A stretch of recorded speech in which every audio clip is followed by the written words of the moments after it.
Bonjour à toutes et à tous, bienvenue dans 0 à 100, j'espère que vous avez passé un bon week-end. Alors pour notre essai du jour, on vous présente la Mercedes GLA dans sa version 2017, restylée donc. Alors petit restylage, vous ne verrez pas grand chose, à part sur la calandre avant. Pour le reste, c'est assez minime. On regarde le sommaire. Essai de la Mercedes GLA, le crossover plein de charme. Bien assurer son véhicule, on répond à toutes vos questions. Et enfin, un petit retour sur l'essai de la Porsche GT3. Basé sur la plateforme de la classe A et seulement rehaussée, voici comment on transforme une voiture qui marche en petit crossover. Et c'est assez bien joué, le look est top avec ses lignes arrondies pour donner du muscle. Perso, j'aime beaucoup. Une classe A restylée, un brin surélevé et rallongé. La recette est très simple, facile. Vous prenez une berline classe A, vous la surélevez, redessinez les portes arrière, allongez le haillon et hop, c'est prêt. La marque de Stuttgart a fait au plus vite et à moindre frais. Ceci dit, le véhicule a belle allure et on le regarde dans la rue. Alors, pourquoi se compliquer la vie ? Alors oui, c'est sûr, mais on ne va pas leur en vouloir de se faciliter la vie, vu le succès que remporte ce GLA. Alors il est clair que côté habitacle, on est dans une classe A, mais c'est un peu ce que recherchent les automobilistes aujourd'hui. Un look un peu baroudeur comme ça, mais pas trop grand pour pouvoir se faciliter la vie, surtout en cycle urbain. À l'intérieur, on retrouve totalement l'ambiance de la classe A. La position de conduite est juste un brin surélevé puisque la GLA est un petit peu plus haute. La finition est de bon niveau, les assemblages sont soignés et un coffre un peu plus grand que celui de la classe A avec 421 litres. Eh bien oui, on est tout de même dans une Mercedes, la classe, évidemment, la finition qui est très bien faite. Alors nous, on dispose aujourd'hui du modèle avec un pack assez surélevé, comme vous le voyez. Intérieur cuir sur piqûre, une finition au niveau des assemblages bien faite. On est dans une Mercedes. J'aurais aimé un petit peu plus de différence par rapport à la classe A, c'est sûr, parce que là, on se dit vraiment, voilà, c'est la classe A, ils l'ont remonté et point barre. L'écran est un petit peu plus grand aussi. Il est toujours aussi appréciable, sauf qu'il n'est pas tactile, tout se gère avec la molette. Allez, on va se faire une petite pause, on va parler assurance. Eh bien oui, c'est très important de bien assurer son véhicule et nous sommes allés chercher justement des réponses de ce côté-là. Bonjour Patrice. Bonjour Fred. Ça va? Ça va très bien, merci. Alors écoute, on vient te voir puisqu'on a quelques questions sur les assurances. Comme on le sait bien, le tout risque, le tiers amélioré. Alors peux-tu nous en dire un petit peu plus? Alors le tiers, c'est l'assurance obligatoire, ni plus ni moins, qui sert à indemniser les victimes d'accidents corporels, matériels. Le tiers amélioré, c'est cette garantie minimum avec la garantie incendie, vol, bris des glaces. D'accord. Il y a toujours la défense recours qui est accompagnée de la responsabilité civile. Et la tout risque, c'est les dommages occasionnés à son propre véhicule, dans la mesure où on est responsable d'un accident ou qu'on a affaire à un tiers non assuré ou inconnu. Aujourd'hui, en Polynésie, il y a encore des gens qui ne sont pas beaucoup assurés. Quel est le risque qu'ils encourent aujourd'hui? Donc le fonds de garantie indemnise les victimes et le fonds de garantie se retourne contre l'auteur du dommage non assuré et récupère auprès de lui ce qu'il a payé. Donc aujourd'hui, une personne non assurée va payer quasi toute sa vie. En fait, à la limite, s'il a une maison, sa maison sera vendue pour payer des conséquences qui peuvent être très importantes. En corporel, c'est très important, les indemnisations. Aujourd'hui, si on achète un véhicule neuf par rapport à une occasion, on est obligé de prendre une assurance tout risque ou c'est pas une obligation? C'est pas une obligation dans la mesure où il n'y a pas de financement bancaire. D'accord. La banque exige une couverture. Si j'ai n'est pas hypothéqué. Signé après, voilà. Alors, on a une tranche de prix à peu près ou c'est vraiment suivant le véhicule? Alors, c'est selon le véhicule, bien sûr, la puissance, la valeur, le taux de bonus acquis. Si on conduit exclusivement le véhicule avec son épouse ou son conjoint ou pas. Voilà.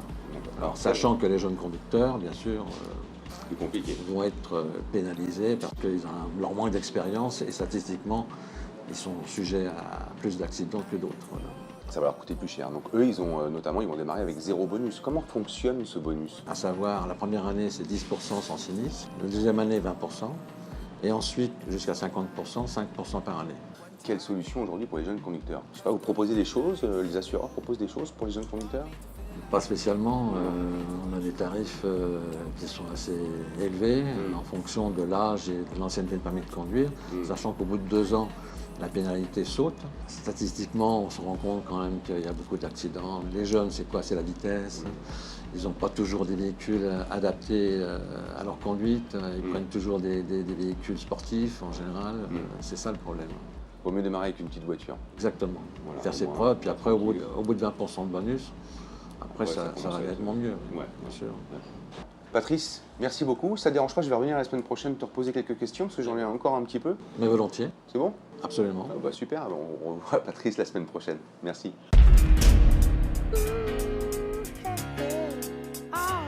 Et oui, comme vous pouvez le voir, c'est très important d'assurer son véhicule. Et puis, n'hésitez surtout pas non plus à faire jouer la concurrence. C'est assez important puisqu'on peut avoir des bonnes différences de prix. Mais après, c'est au côté, comme vous avez pu le voir, des franchises et tout ça. Il faut faire attention à tout. Il faut bien regarder, il faut bien se renseigner et prendre vraiment le meilleur compromis.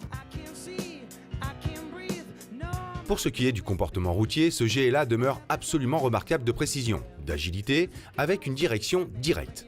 On retrouve aussi le bouton Dynamic Select dans cette GLA et ça, c'est top, vraiment top, puisque grâce à ça, on peut choisir différents modes de conduite. On a le mode éco, on a le mode évidemment confort et le mode sport, mais pas que, puisqu'on peut gérer soi-même tout ça comme on le souhaite, c'est-à-dire qu'on peut faire une personnalisation de la gestion du moteur, de la puissance, du confort. On peut avoir le confort et un moteur qui pousse bien fort. C'est vraiment bien fait, bien pensé de la part de Mercedes et puis tout ça c'est couplé à la boîte automatique G-Tronic à 7 rapports et c'est vraiment pas mal. Côté motorisation, notre version d'essai dispose d'un bloc 1,6 litre 4 cylindres turbo développant 156 chevaux. Alors c'est la GLA 200 en version pack urban que nous essayons aujourd'hui. Elle existe aussi en GLA 180, 122 chevaux. Alors elle sera un petit peu plus poussive, mais bon, pour les routes d'ici, de toute façon, pas besoin d'avoir une AMG ou... Pas bien que ça a du look quand même la AMG, c'est pas mal. Allez, on se fait une petite pause. On retrouve l'essai de la Porsche GT3 que j'avais essayé sur le circuit de Las Vegas. Et j'avais vraiment apprécié cette voiture, donc on la regarde.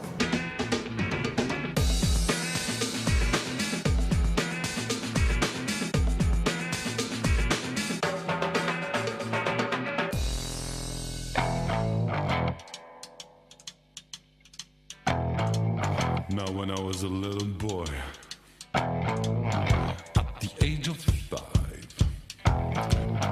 Quand Porsche sort un nouveau modèle, on se demande comment ils vont faire. Et évidemment, encore une fois, ils nous sortent quelque chose de plus beau, plus fort, avec des technologies nouvelles.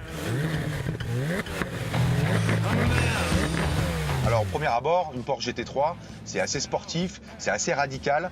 On n'est pas super bien installé. Eh bien détrompez-vous, on est très bien installé. Moi je vous dis que tous les jours, ça me ferait bien plaisir de rouler avec ça. Esthétiquement, on retrouve les éléments aérodynamiques typiques de la GT3. Large bouclier ajouré et imposant spoiler arrière rendant sa silhouette facilement identifiable. Par contre, les dimensions ont quelque peu augmenté. Elle est plus longue de 8,5 cm avec un empattement de 2,45 m, soit 10 cm de plus que l'ancienne version.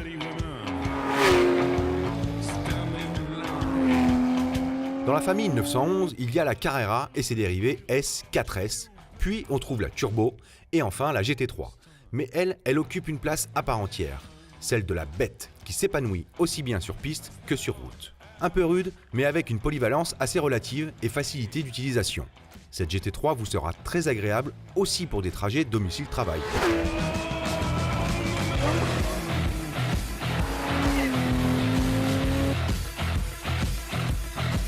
Comme je le disais au début, la GT3 obtient donc un niveau de technologie jamais vu sur ses devancières, comme par exemple les roues arrière directrices et l'arrivée de la boîte PDK montée d'office. Une zone rouge à 9000 tours minute, 40 chevaux de plus par rapport à la précédente GT3, un peu plus de couple et surtout quelques nouveautés qui marquent un tournant pour les 911 radicales. Elle hérite d'une direction à assistance électrique, une première pour une GT3, et le plus gros changement concerne donc ses roues arrière qui sont désormais directrices. Vous connaissez le principe, à basse vitesse, les roues arrière braquent à l'inverse de l'avant, puis s'orientent dans le même sens à partir de 80 km/h. Ce dispositif est censé donc améliorer l'agilité et la stabilité de la 911. Le train arrière de la GT3 est aussi épaulé par le fameux PTV, Porsche Torque Vectoring, agissant comme un autobloquant électronique au niveau du différentiel.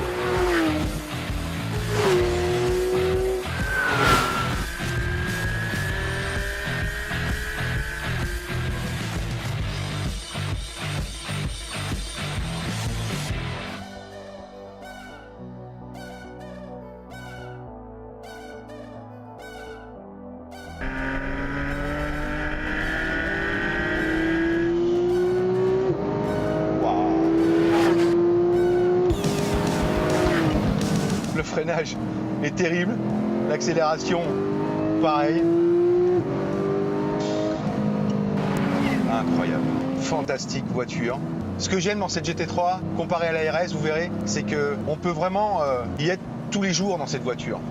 La RS est beaucoup plus radicale, beaucoup plus dure. Celle-là, elle est souple, il y a une prise en main, mais tellement facile.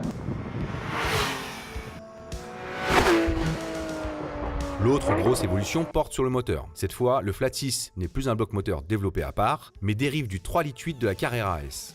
Donc doté de l'injection directe, autre grande première pour une GT3, pour passer de 400 à 475 chevaux et grimper à 1400 tours de pouce. Ce moteur à carter sec reçoit donc de nouveaux éléments, comme des bielles en titane, des pistons à alu forgé et un nouveau vilebrequin. Par contre, elle est plus lourde de 35 kg que la précédente, et pourtant, Porsche n'a pas lésiné sur l'aluminium.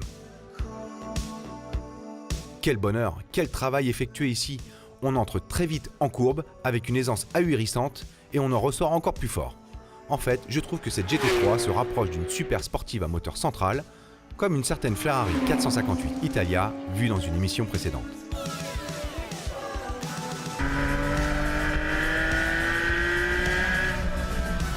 Voilà, c'est vraiment une super voiture. Franchement, moi j'adore. Allez, on retourne à Tahiti pour la fin de notre émission.